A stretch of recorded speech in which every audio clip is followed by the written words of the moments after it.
নীল আকাশে উড়ছে scooty, video viral. Stephen Spielberg পরিচালিত ইটি সিনেমায় রাতের আকাশে সাইকেল উড়তে দেখা গিয়েছিল। এই দৃশ্য দিনের বেলার। নীল আকাশে সাদা মেঘের ফেলা, সেই অনেক উঁচুতে উঠছে একটি স্কুটি। মহাশূন্যে দিব্যি বাইক চালাচ্ছেন এক ব্যক্তি। সম্প্রতি এমনই অবিশ্বাস্য দৃশ্যের সাক্ষী হয়েছে হিমাচল প্রদেশের বিলাসপুর শহরের লোকজন। ভাইরাল হয়েছে আকাশে স্কুটি চালানোর এই ভিডিও। আসলে বিলাসপুরের বন্দোলাধর এলাকাটি হিমাচল প্রদেশের একটি জনপ্রিয় পর্যটন স্থান। প্যারাগ্লাইডিংয়ের জন্য জনপ্রিয় স্থানগুলোর মধ্যে এটি ভারতে তৃতীয় স্থানে রয়েছে। এই ঘটনাটিও প্যারাগ্লাইডিংয়ের, কিন্তু তা ছিল অভিনবত্বে মোড়া। ইলেকট্রিক স্কুটারে চেপে প্যারাগ্লাইডিং করেন হর্ষ নামের এক যুবক। পাঞ্জাবের ওই যুবক একজন প্রশিক্ষিত প্যারাগ্লাইডার, তবে বিশেষ কেরামতি দেখাতেই স্কুটার সহ প্যারাগ্লাইডিং করেন তিনি।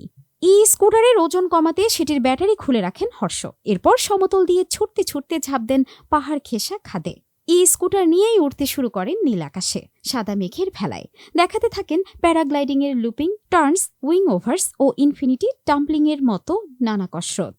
পরে এক সাক্ষাৎকারে গর্বের সঙ্গে হর্ষ বলেন, তিনিই প্রথম জীবন বাজি রেখে স্কুটারে বসে আকাশ ভ্রমণ করেছেন। এর আগে কেউ এমন কিছু করেছেন বলে কখনো শোনা যায়নি। চমকে দেওয়া কাণ্ড দেখতে হাজির হয়েছিলেন স্থানীয় মানুষ। তারা অনেকেই অবাক করা এই দৃশ্য মোবাইল ফোনে বন্দী করে রাখেন।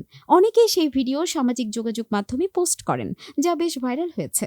নেটিজেনরাও বলছেন, ইটি সিনেমায় শূন্যে সাইকেল চালানো দেখেছিলেন, কিন্তু বাস্তবে এই প্রথম আকাশে স্কুটি চলতে দেখলেন তারা।